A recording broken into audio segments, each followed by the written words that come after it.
आम्हाला म्हणजे रिक्षा जर पासिंग केली नाही तर रोजचा 50 रुपये दंड लावलेला आहे। बरं तो दंड इथून पुढे ठीक आहे, म्हणजे नियम जेव्हा तुम्ही काढलाय तेव्हापासून ठीक आहे, पण मागचं पण पेंडिंग भरा म्हणते। मग एका रिक्षावाल्याने कोरोनाच्या काळामध्ये अजून त्याचं म्हणजे नीट सावरलेलं नाहीये। कोण घरातला ऍडमिट होतं, कोणाचं उपचार चालू होते, त्याचं कर्ज आहे, आणि ते कर्ज असताना मग आता हा दंड लावलाय तो मागचा समजा 30-30, 40-40 हजार रुपये, 80,000 रुपये काय काहींचे रिक्षावाल्यांचे दंड आहे।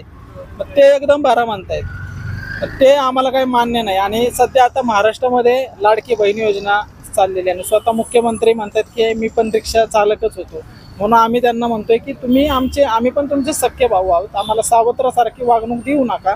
जो काही दंड असेल तो मागं घ्या, आम्ही उपाशी राहू, तो दंड भरू, पण आम्ही तुम्हालाच भाऊ मानू, असं मी तो पोस्टर लिहिलेला आहे।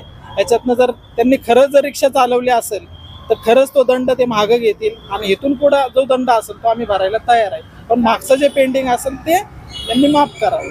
साधारण किती रिक्षांना तुम्ही हे पोस्टर लावले आहे किंवा या व्यतिरिक्त अजून रिक्षा आहेत का? मी अशा 50 रिक्षांना लावलेले, पण ते आता काही आज संप होता तो मागे घेतलेला आहे, म्हणजे ते आंदोलन होणार आहे जिल्हाधिकारी कार्यालयाला, आणि बाकीचे आता आहे ते म्हणजे वेगवेगळ्या कोण शाळेला गेले, कोण कुठं म्हणजे वेगवेगळ्या धंद्याला गेलेले।